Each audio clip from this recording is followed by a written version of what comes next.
saudara-saudara bekerja mati-matian untuk PSI, saya pun akan bekerja keras, bekerja mati-matian untuk PSI. Inilah pernyataan Presiden ke-7 Republik Indonesia, Joko Widodo, yang menjadi bagian dari Partai Solidaritas Indonesia. Memakai pas sapu, ikat kepala khas Makassar, berwarna hitam, Joko Widodo menghadiri rapat kerja nasional Partai Solidaritas Indonesia di Makassar, Sulawesi Selatan. Dalam pidatonya, Jokowi menyebut agar menjadi partai yang kuat, PSI harus memiliki struktur yang solid hingga ke desa, bahkan sampai RT RW. Jokowi mengaku siap bekerja maksimal bersama seluruh kader. Bahkan, jika diperlukan, dia masih sanggup untuk turun ke seluruh provinsi hingga ke tingkat kecamatan. Kalau diperlukan, saya harus datang. Saya masih sanggup.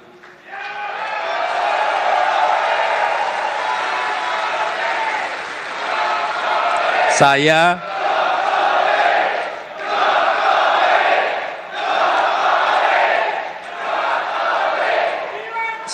masih sanggup datang ke provinsi-provinsi. Semua provinsi. Saya masih sanggup datang ke kabupaten kota.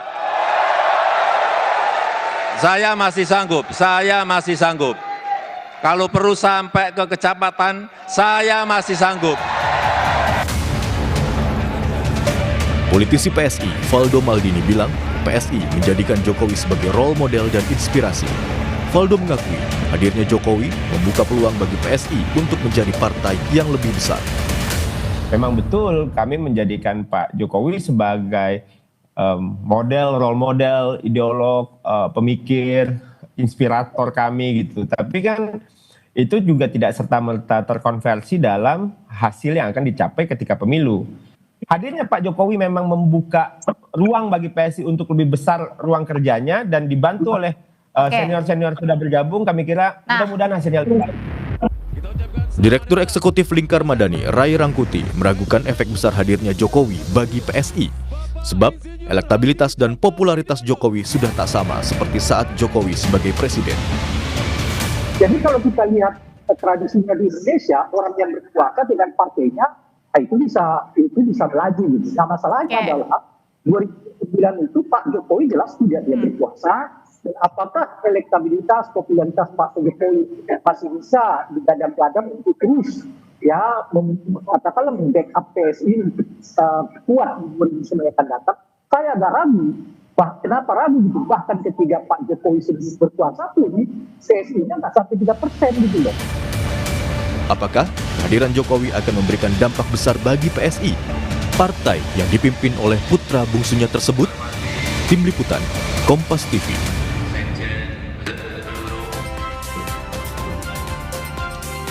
PSI berharap hadirnya Presiden ke-7 Republik Indonesia, Joko Widodo, bisa menjadikan PSI partai besar. Sejalan dengan itu, Jokowi menyatakan siap dan bekerja keras dan mati-matian bersama dengan PSI. Kemudian, apakah kehadiran Jokowi akan membawa dampak besar bagi PSI? Kita akan bahas bersama dengan Ketua DPP PSI Bidang Politik Bestari Barus dan Direktur Eksekutif Parameter Politik Indonesia, Adi Prayitno. Selamat pagi Bang Bestari, Mas Adi. Selamat pagi. Selamat pagi, Mas. Ya, Bang Bestari, kemarin kita saksikan bersama-sama ya, Pak Jokowi memberikan motivasi gitu ya sebagai Presiden ke-7 Republik Indonesia, menyinggung soal banyak akan bergabung lagi nih dari tokoh nasional, tokoh daerah, sampai kabupaten ini akan ke PSI. Kemarin diperkenalkan juga beberapa tokoh yang resmi bergabung ke PSI gitu ya, beberapa di antaranya juga ini dari partainya Bang Bestari sebelumnya gitu, Bang Bestari. Apakah ada bocoran lagi nih? Apakah kira-kira dari partainya Bang Bestari yang sebelumnya bakal banyak yang gabung lagi nih, Bang? Ya, saya kira kemarin itu awalan saja ya, bahwa beberapa yang kemudian dijaketkan dari berbagai macam ya asal partai politik. Dan saya kira ada satu yang istimewa ya, sementara ini Bung Rusdimase yang masih aktif sebagai anggota DPR, bahkan kemudian menyatakan bergabung. Nah ini saya kira satu dari 15 sampai 20 lagi yang akan bergabung gitu ya. Sampai 20 nih Bang Bestari. Bahkan mungkin lebih kali ya. Gitu. Tapi masih menunggu waktu, kecocokan waktu, dan mudah-mudahan ini memperkuat keberadaan Partai Solidaritas Indonesia di belantika politik nasional gitu. Oke, Bang Bestari, ini kan lagi-lagi Pak Jokowi kemarin bilang bahwa akan bekerja keras gitu ya, kemudian juga dalam tanda kutip bakal bisa bergabung untuk sama-sama lah sampai ke RT, sampai ke RW untuk bisa memperkuat jaringan PSI gitu ya. Nah, dari mungkin teman-teman Bang Bestari yang dari partai sebelumnya yang tadi akan bergabung gitu ya, ini benar-benar yakin sekali memang sosok Pak Jokowi ini bisa membuat PSI lebih besar. Ya, harapan kita seperti itu, dan itu bukan sekedar harapan, tapi begini, bahwa banyak yang mengatakan PSI ini pada waktu Pak Jokowi masih jadi presiden saja tidak lolos threshold gitu. Namun mereka tidak melihat sebetulnya bahwa pada waktu itu Pak Jokowi sama sekali tidak pernah mengendorse PSI. Maka halayak itu melihat dan meyakini bahwa Pak Jokowi masih di partai yang lama. Kan begitu. Nah, dengan kemudian ini yang sudah kedua kali Pak Jokowi mengatakan hal yang hampir sama gitu ya, akan bekerja keras, mati-matian begitu ya. Itu untuk PSI itu sudah kedua kali diucapkan, dan yang pertama itu kan di Kongres PSI, yang kedua di Rakernas 1 Makassar ini. Saya masih di Makassar. Nah, ini mengkonfirmasi gitu loh bahwa Pak Jokowi betul-betul serius, dan ini juga menjadi satu masukan ya bagi masyarakat pendukung Pak Jokowi dulu yang masih berpikir pada bahwa Pak Jokowi itu masih ada di partai yang lama. Nanti kita lihat di 2029 efeknya, approval ratingnya masih sangat tinggi Pak Jokowi, dan pernyataan yang disampaikan Pak Jokowi berulang sudah 2 kali ini pasti menjadi masukan yang sangat-sangat mencerahkan bagi seluruh pendukung Pak Jokowi kala beliau menjadi presiden gitu. Nah, itu menjadi salah satu hal yang menggembirakan bagi kami. Beliau mengulang lagi perkataannya, dan ini kami sampaikan ke seluruh pelosok Indonesia. Terima kasih kepada media yang sudah menyampaikan itu, dan kami seluruh kader yang hadir berkomitmen untuk menyebarluaskan apa yang disampaikan Pak Jokowi supaya menjadi permakluman publik ke depan. Saya kira itu. Baik. Nah, ini saya mau ke Mas Adi. Mas Adi, Anda melihat kemarin motivasi yang diberikan oleh Pak Jokowi ini sepertinya lebih dari sekedar motivasi gitu ya, bukan sekedar endorsement juga gitu. Ini seakan-akan ini Pak Jokowi dari tadinya mungkin di kemudian agak belakang, sekarang udah makin ke depan gitu ya. Buktinya sekarang efeknya sudah luar biasa, walaupun belum distruktur, tapi banyak sekali yang kemudian dalam tanda kutip nih hijrah ke PSI dari partai sebelumnya. Melihatnya seperti apa, Mas Adi? Ya, saya kira bicara tentang Jokowi dan PSI hari ini itu melampaui urusan legal formal menjadi anggota partai ataupun tidak, karena publik secara signifikan belakangan ini sudah melihat Jokowi itu ya PSI, PSI itu adalah Jokowi, dua sisi yang memang tidak bisa dipisahkan satu sama yang lain.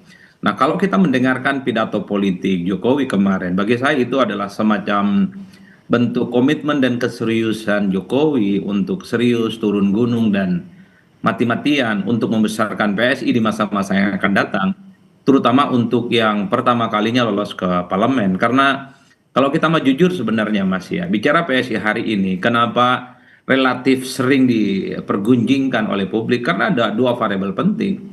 Ya tentu adalah sosok Pak Jokowi yang sudah terang-terangan dan belak-belakan ingin memenangkan PSI. Yang kedua, kita juga tahu eksodus ataupun hijrah politik dari Partai Nasdem ke PSI itu kan juga menjadi variabel penting. Dimulai dari Ahmad Ali, kemudian ada Bestari Barus, kemudian ada Rusdi Masih dan seterusnya. Itu kan adalah dua instrumen yang kemudian bisa dibaca oleh publik bahwa kebaruan yang dimiliki oleh PSI hari ini menatap pertarungan politik di 2029 itu relatif jauh diperhitungkan dibandingkan dengan yang sebelumnya. Mungkin PSI masa lampau ketika tidak lolos ke parlemen itu kan dibaca oleh publik ini hanya sebatas partai anak muda, lebih banyak main di medsos, wacana yang kemudian hanya menimbulkan kegaduhan di ruang publik. Tapi ketika Jokowi bergabung, kemudian ada Bestari Barus, kemudian Ahmad Ali dan Rusdi Masih, ini kan menjelaskan bahwa berpartai itu bukan hanya membangun narasi dan besar di media sosial, tapi membangun networking dan jejaring-jejaring yang kemudian bisa dikapitalisasi sebagai sumber daya ekonomi politik kepentingan bagaimana membesarkan partai ini. Itulah yang saya sebutkan. Per hari ini tentu dengan kemarin rakernasnya PSI di Makassar tentu saja. Ini kan sebenarnya adalah untuk mensublim bagaimana PSI itu meyakinkan langkah politik mereka menghadapi pertarungan-pertarungan politik, khususnya untuk yang pertama kalinya lolos ke parlemen. Jadi inilah yang kemudian dianasir-anasir penting. Memang batannya adalah soal apakah Pak Jokowi akan sesakti dahulu kala. Karena konon Pak Jokowi itu adalah sosok yang setiap pertarungan politik tidak pernah kalah. Di Solo 2 kali jadi wali kota, Jakarta kemudian menang, kemudian setelah itu menjadi presiden 2 periode.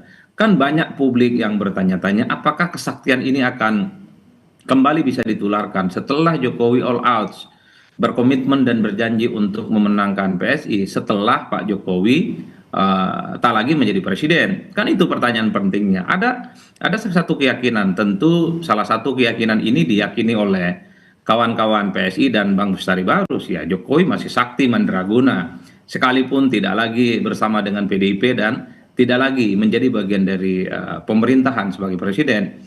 Tapi di seberang yang lain ada yang mengatakan bahwa mungkin Pak Jokowi akan tidak sesakti dulu karena jejaring dan kekuasaan politiknya tidak seperti yang dimiliki waktu jadi presiden dan tidak sekuat waktu bersama dengan PDIP. Bagi saya tidak mau terjebak pada dua perdebatan ini. Yang di ujung sebenarnya adalah ini tentu adalah uji kekuatan politik Pak Jokowi sebenarnya.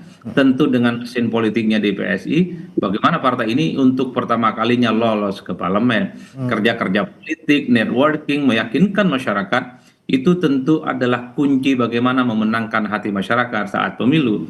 Karena kalau kita mau jujur sebenarnya, bicara tentang pileg khususnya ya, ini tentu adalah soal bagaimana kekuatan mesin politik, bagaimana struktur yang sebenarnya sudah terbangun sejak konsisten ya, mungkin dari pusat, provinsi, kabupaten, dan kota. Ini yang saya kira memang sepertinya sedang dihitung betul untuk PSI.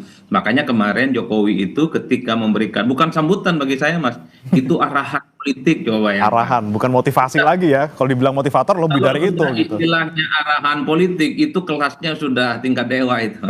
Arahan politiknya adalah karena PSI punya mimpi besar, ingin jadi partai besar, maka strukturnya harus besar. Dari pusat, RT dan RW katanya harus dipastikan itu kuat. Jadi bagi saya ini adalah semacam pertaruhan politik bagi Pak Jokowi dan tentu pengurus-pengurus PSI bahwa di 2029 ya ini adalah pertarungan bagaimana untuk pertama kalinya lolos ke parlemen. Oke, baik. Bicara soal struktur gitu ya, Pak Jokowi bilang bahwa harus sampai ke RT, RW, bukan cuma sampai desa, kelurahan. Bang Bestari, Pak Jokowi kalau bicara struktur belum masuk struktur. Apakah nanti bakal masuk ke struktur untuk bisa nanti istilahnya belusukan lagi seperti zaman dulu mau jadi presiden ataupun jadi presiden, atau tetap di luar tapi dengan peran yang sebegitu besarnya, Bang Bestari?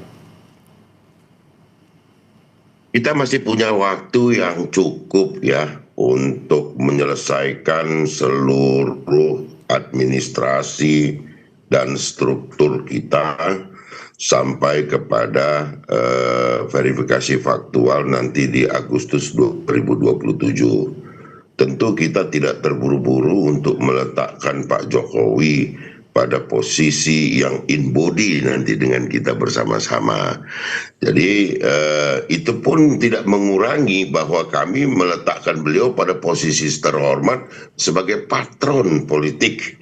Bagi kami sebagai inspirator. Nah, kalau dikatakan apakah pasti akan bergabung, saya katakan 99% itu Pak Jokowi wajib bergabung dengan PSI. Oke, Sudah berarti 2 kali menyampaikan hal-hal yang dukungan kepada PSI, dan bagi kami tentu menjadi penting setelah kami siapkan seluruh struktur ini, baru beliau ikut bersama-sama kami mewujudkan apa yang disampaikan kemarin, janjinya mati-matian turun sampai ke tingkat kecamatan bahkan pun. Saya kira itu. Berarti udah pasti ya, ini kita bisa pastikan 99,9% gitu ya. Ini Mr. J adalah Jokowi dan tinggal nunggu kesiapan administrasinya saja gitu Bang Bestari ya. Saya kira itu patut menjadi permakluman bagi seluruh masyarakat, khususnya pada umumnya dan khususnya kepada seluruh pendukung Pak Jokowi selama menjadi presiden 2 periode. Oke, baik. Nah, ini bicara lagi soal tadi tidak hanya sampai ke kecamatan ataupun desa, tapi juga bahkan sampai ke RT RW. Kalau di kecamatan desa ada DPRT gitu ya. Nanti kalau misalnya sampai ke RT RW jadinya apa nih? Apakah jadi daun atau seperti apa nih? Kalau dari ranting makin kecil lagi ke daun. Seperti apa nanti kira-kira bentuknya jaringan yang akan dibangun oleh PSI untuk ini bersama-sama dengan Pak Jokowi memperluas jaringannya? Gini, verifikasi faktual itu kan disyaratkan hanya kepada DPP, DPW, DPD, dan DPC. Namun beberapa wilayah kami sudah menyiapkan bahkan sampai Dewan Pimpinan Ranting ya, itu setingkat kelurahan. Tentu dari tingkat kelurahan ini pun akan kita instruksikan di bawah komando dari DPD untuk menyiapkan kader-kader TPS yang akan mengawal suara kita. Kita butuh lebih dari 830.000 orang ya untuk mengisi TPS-TPS tersebut, dan untuk mewujudkan kita mau menang, kita mau ada di dalam belantika politik nasional dan menjadi salah satu poros yang cukup diperhitungkan ke depan. Saya kira itu ini membawa juga strategi yang bisa dilakukan untuk merebut kembali kandang yang sebelumnya yang mungkin sebelumnya gimana ya, dari Banteng mungkin ke Gajah gitu, mau diambil lagi di Jawa Tengah mungkin, Bang Bestari? Saya kira begini, sejarah mencatat ya, dalam kontestasi 2 pemilu itu, presiden dan gubernur itu, kami berada di dalam posisi berkoalisi dengan pemenang gitu ya, dengan Pak Prabowo gitu ya. Nah, itu membuktikan kok nggak terlalu istimewa juga kan pada waktu itu, sehingga kalah pada 2 kontestasi itu. Artinya ada ceruk yang bisa kami ambil di sana ya. Kalau mungkin pada hari nanti di 2009 ini kandangnya masih kecil-kecil, di 2034 kita akan kuasai itu. Oke, baik. Nah, Mas Adi, kalau kita lihat memang ini besar sekali keinginan PSI untuk bisa lolos ke Senayan, tapi tentu saja ada target lainnya yang akan mungkin ditargetkan oleh PSI. Anda melihat mungkin dengan kondisi Jokowi effect sekarang yang kita lihat kemarin di Rakernas dan juga mungkin ke depannya kemungkinannya seperti apa? Anda melihatnya seperti apa, Mas Adi? Apakah kemudian realistis untuk bisa lebih dari parlemen gitu? Ya, saya kira memang realistis utama itu adalah lolos ke parlemen. Apalagi misalnya soal kemungkinan ambang batas parlemen itu tidak lagi 4% sesuai dengan putusan Mahkamah Konstitusi yang menganggap ambang batas 4% itu layak untuk dikoreksi. Kalau di bawah 4%, maka partai-partai politik non-parlemen seperti PSI, mungkin juga adalah kawan-kawan seperti P3 dan Hanura dan seterusnya, itu soal kemungkinan lolos ke parlemennya masih cukup terbuka. Nah, yang kedua bagi saya, di PSI ini kan pernah ada satu eksperimen politik di mana Pak Jokowi itu dianggap sebagai figur sentral juga di pemilu 2024, misalnya ketika melihat begitu banyak atribut-atribut yang dimainkan oleh PSI saat itu. Ada foto Pak Jokowi dengan Mas Kaisang sebagai ketua umum partai, tapi kata Bang Bestari itu tidak kampanye dulunya, masih menganggap Pak Jokowi itu masih bagian dari PDIP. Kalau itu rumusnya, maka tidak boleh tidak di tahun-tahun yang akan datang, maka wajib hukumnya bahwa PSI itu harus mengkapitalisasi secara total figur sentral yang namanya Pak Jokowi. Bagi saya Jokowi ini bukan hanya soal inspirator, bukan hanya soal figur utama dan ideolog PSI ya, tapi bagi saya Jokowi itu adalah imam besarnya PSI. apapun judulnya PSI di masa-masa yang akan datang ya sangat tergantung dengan Pak Jokowi. Karenanya tentu tidak ada lagi cerita PSI itu tidak membranding mereka itu sebagai Jokowi, kantor-kantornya gitu ya, dari pusat hingga daerah, mulai dari bendera, kemudian atribut-atribut partai ya memang harus menyertakan Pak Jokowi gitu ya, fotonya, wajahnya. Ini tentu untuk mengkapitalisasi sekaligus memperkenalkan kepada publik bahwa per hari ini ada novelty, ada kebaruan yang dimiliki oleh PSI, yaitu PSI miliknya Jokowi dan Jokowi adalah PSI. Hanya dengan cara itu bahwa keyakinan Jokowi itu masih sakti mandraguna, kira-kira secara perlahan mungkin bisa ditularkan soal asosiasi politik Jokowi di masa-masa yang akan datang. Karena di 2024 Jokowi kelihatan memang agak sedikit menahan diri dan tidak mau vulgar terbuka misalnya mengkampanyekan untuk memenangkan PSI. Tapi karena sudah kadung Jokowi adalah PSI, sudah 2 kali memberikan arahan politik, siap total full power, turun gunung, mati-matian, serius dan militan memenangkan PSI, maka setelah Rakernas ini tentu saja tak ada cerita lagi bagi PSI. Ya memang yang di depan itu adalah Pak Jokowi untuk dijadikan sebagai imam besar dan perjuangan politik mereka di masa-masa yang akan datang.